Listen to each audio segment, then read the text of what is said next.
Ini ada tiga buah riwayat, ya, tiga riwayat. Riwayat yang pertama yang menyebutkan tentang, dan ini masih dipersisikan ulama, ada yang mendhaifkan, ada yang menghasankan, tentang teguran Nabi SAW kepada sahabat yang mata kakinya tertutup waktu sholat, gitu kan?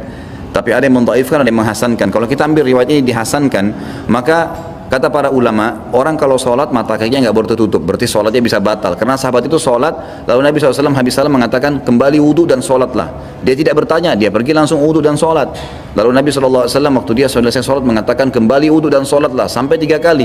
Seorang sahabat tanya di sebelahnya, kenapa ya Rasulullah? Kata Nabi, karena mata kakinya tertutup. Ini riwayat yang pertama. Kalau kita ambil derajat yang dihasankan oleh para ulama, berarti sholat sudah jelas tidak boleh. Dan ini lebih umum, jumhur ulama berpegang pada kehasanan riwayat ini. Riwayat yang kedua adalah riwayat yang disebutkan di sini, tapi bunyi hadisnya begini.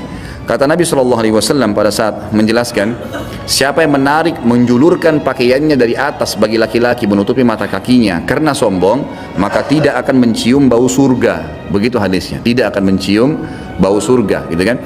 Maka hadis ini ya menjelaskan tentang semua yang sengaja menarik menutup mata kaki itu akan tidak akan mencium bau surga.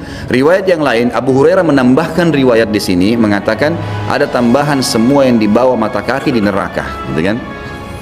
Riwayat tentang Abu Bakar radhiyallahu anhu mengatakan kepada Nabi SAW, ya Rasulullah, kalau saya sholat celana saya melorot, kan itu. Ini tambahan, bukan di riwayat ini. Dia ikut dengan riwayat yang pertama yang dihasankan tadi. Waktu Nabi SAW menegur orang yang sholat melorot celananya itu, sempat menutup mata kakinya, sempat Abu Bakar mengatakannya, Rasulullah, saya kalau sholat celana saya melorot, gitu kan?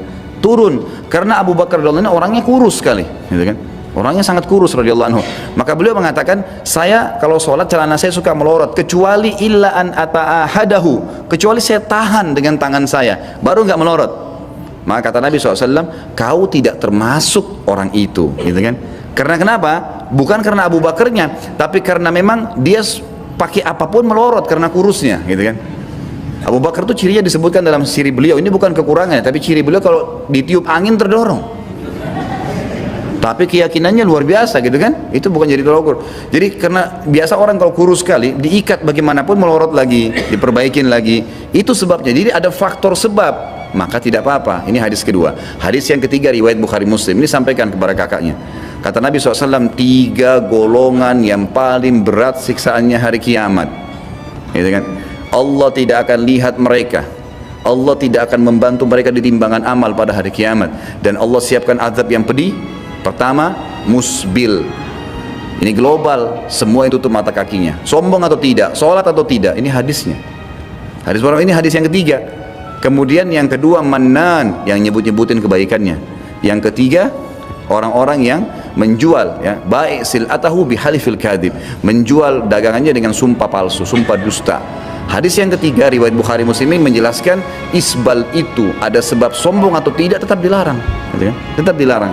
Dan saya sudah pernah jelaskan di dalam ceramah itu, saya jelaskan ada apa sebenarnya dengan isbal. Kenapa isbal ini dipermasalahkan? Coba ikhwan, kenapa sih kalau celana itu dinaikkan sedikit di mata kaki?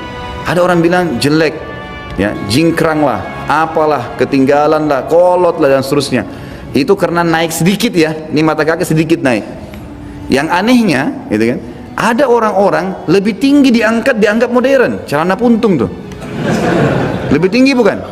Lebih tinggi, kok itu nggak dipermasalahkan tuh? Ini cuma naik sedikit masalah, lebih tinggi kok jadi modern, dari mana nih? Ada yang lebih hebat, di atas lagi, setengah paha kelihatan, ini nggak dimasalahkan, dianggap hebat, bagaimana nih? Ini persepsinya dari mana nih? Pemahamannya dari mana? Jadi yang menganggap itu buruk atau tidak, itu sebenarnya persepsi dia sendiri. Karena memang kita sendiri tanamkan itu. Kenapa orang kalau pakai jas percaya diri? Persepsi dia ini keren. Kenapa ada perempuan kalau acara pengantin semua kekurangan kain, bolong depan, bolong belakang, tapi tetap jalan percaya diri? Karena persepsi dia ini keren.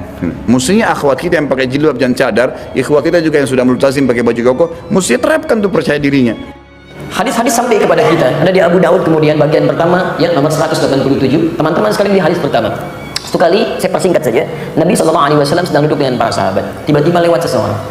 Ketika lewat seseorang ini, Nabi mengatakan, lihat kalimatnya. Nabi mengatakan, di makna beliau sampaikan, orang yang pakaiannya melebihi batas mata kakinya, maka tempatnya di neraka. Famaknahu fil nar, tempatnya di neraka. Orang yang pakaiannya melebihi batas mata kakinya, tempatnya di neraka. Jelas ini? Belum. karena belum selesai kalimatnya. Baik, bagaimana Anda bisa jelas, kan? Baik. Di sini kemudian Abu Bakar langsung berkata, "Ya Rasulullah, bagaimana dengan saya? Bagaimana dengan saya? Karena izar itu sarung, ya. Sarung saya, pakaian saya juga melebihi mata kaki." Kata Nabi, "Kamu tidak termasuk dalam ini." Lihat kalimatnya, ya. Lihat kalimatnya. Abu Bakar mengenakan pakaian melebihi batas kakinya. Jadi Abu Bakar itu isbal juga di sini. Jelas di sini? Karena beliau merasa beliau ini kurus, kan? Kemudian sering turun tuh sarungnya, melebihi batas mata kakinya. Ya, rahmukallah. Poinnya beliau isbal. Ya, sementara ada orang lewat tadi, kemudian pakaian yang melebihi batas mata kaki, keluar kalimat Nabi tadi. Teman-teman sekalian, pertama yang harus dibaca keadaan isbal sebelumnya sudah ada. Orang-orang menggunakan pakaian sebagian melebihi batas mata kakinya, sudah ada.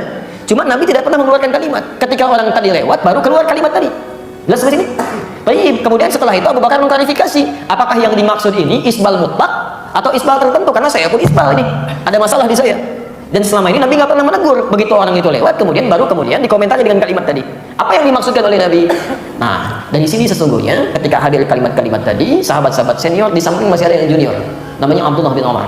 Ya, Abdullah bin Umar radhiyallahu ta'ala anhuma itu masih kecil.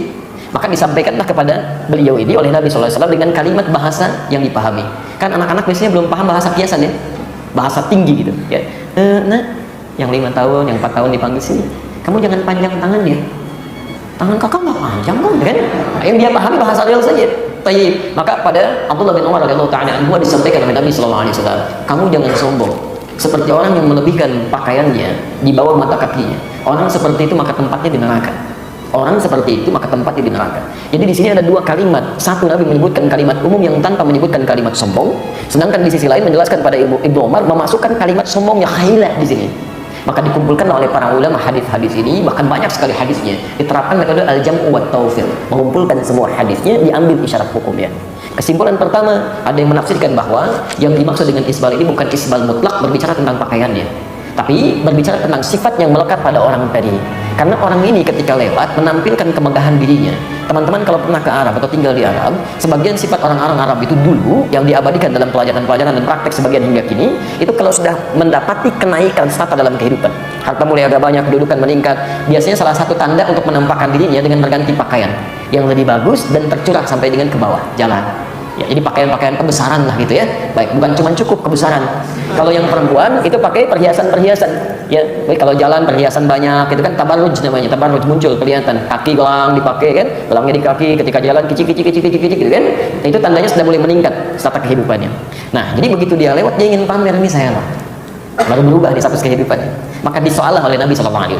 Maka pendapat yang pertama dari kalangan para ulama mengatakan hadis isbal ini ilatnya, sebab Nabi menyampaikannya bukan karena pakaiannya, karena yang lain pun dengan pakaian yang sama tidak disoal, cuman karena kesombongan yang melekat pada orang itu ingin pamer dengan keadaan.